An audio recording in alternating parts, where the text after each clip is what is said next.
1 in 8 women will be diagnosed with breast cancer during their lifetime. And while we know some of the reasons for the disease, the genetic causes have not been very clear until now. According to 2 studies published in the journals Nature and Nature Genetics, researchers from around the world have discovered 72 previously unknown gene mutations that lead to the development of breast cancer. Their findings may help identify a small portion of women who are at a 3 times increased risk of developing the deadly disease. Though science offers hope in one day combating the illness, for women living with it, it is a daily fight for life. And unless you are a survivor, there are simply some things about breast cancer that you can't know or understand. Former Good Morning America host Joan Lunden was diagnosed in 2014 and has since taken the forefront in the fight against cancer. She is now cancer-free and ready to tell her story of survival. Welcome to the program, Joan.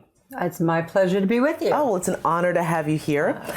So, of course, we are huge fans, and so many people have followed your story from when you first got your diagnosis. But I want you to take me back to that moment. What went through your mind when you first heard those 2 words? You know, I had done so many interviews over the years with breast cancer experts, and I knew that statistic, 1 in 8 women will be diagnosed with breast cancer at some time during their lifetime. I just didn't think I'd be the 1 in 8 because I didn't have it in my family history. So to be very honest, I just was kind of nonchalant about it. I don't think I ever ingested the information from all the different cancer experts that I interviewed in a personal way, like that it was really going to affect me. So I was pretty shocked when I heard those words. And by the way, I had a clean 3D mammogram that day. Wow. And then I walked across the hall and had an ultrasound and heard those words, "You have cancer." So right from the outset, I felt this compelling need to go out and educate women and let them hear my story, so that they knew that they need to find out if they have very dense breast. And you can't tell it just by, feeling your breast. It's something that you find out in a mammogram. So I've just kind of been out on the speaking trail ever since I was diagnosed, trying to help empower women with information. And that's how At Home with Joan came about, which is, a kind of a closed community where people can come in, they can educate themselves, they can soak up the information. And I believe that if we share our stories, that other people learn. So I interviewed a lot of people, and those interviews live on the website, and as well as, of course, interviews with oncologists and oncology nurses. Of course. And that seems like something that's really, really crucial for patients to be able to have a place where they can go to learn all the questions they need to be asking and all of the different kinds of therapies that they can get. Why is it so important for people to be able to be their own advocate? The good news is research is being done at such an amazing rate. Answers are coming down the pike. New treatments are being made available. But what it means is that if you get this diagnosis, or you're kind of helping someone who just got this diagnosis, you need to get a couple opinions. You need to educate yourself. You need to learn more about your specific disease. In breast cancer for women, it's very complex because it's not just one disease. It's different in every woman. So it makes it much more difficult to study breast cancer and to come up with answers. But the good news is that if you catch it early enough, breast cancer, you have a 99% chance that you'll survive it.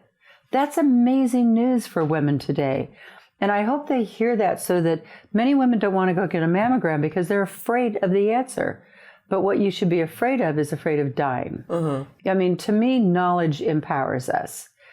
Certainly in the health field, knowledge really empowers us.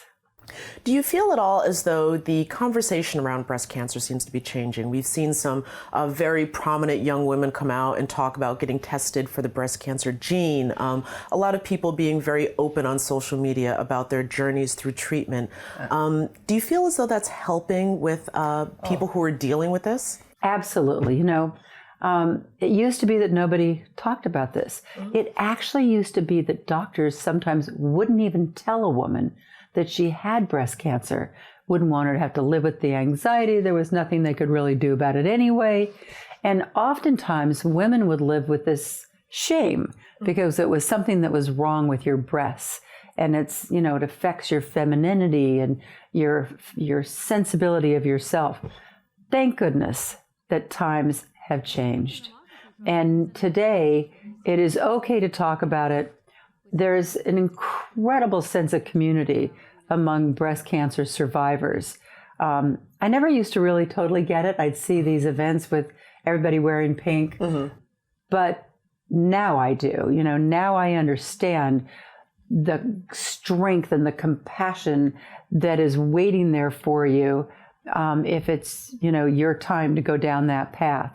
So I'm part of that now. When you find yourself on the other side of a life-threatening disease as a survivor, I think it's kind of a natural instinct to say, okay, you let me survive. Thanks. I'm gonna put my hand out and I'm gonna help the next person through. And that seems to be one of the most challenging things, as I understand it, with any kind of cancer diagnosis, is the daunting gauntlet of what comes next, treatment, second, where do you go, who do you get your opinions from, etc. So having a place where people can go and talk about that sounds so crucially important just for the patient's own mental health. And I think I've kind of been a friend. I've been in people's living rooms for the last several decades. You are a familiar, friendly face. And I think that does play a part in this, though, that they consume information from me in a little bit of a different way, kind of woman to woman, friend to friend. I was in your living room. We're kind of almost family. And I think that is part of it. And so I'm really passionate about this endeavor of mine to go out and educate, not just women, but anyone dealing with any cancer diagnosis. But the At Home with Joan campaign pulls in storytelling. That's what I've made my living doing, is telling people stories. And so it's very natural that they have me go out and interview people fighting cancer and surviving cancer from all over the United States. So we kind of represent everybody. All right. Well, listen, Joan London, on behalf of women and even men, I would say thank you so much for being that person to come forward and make sure that others know what to ask, how to ask, and where you can go for the information. Well, thank you so much. And I hope everybody joins me at athomewithjoan.com and becomes part of our community. All right. Well, thank you.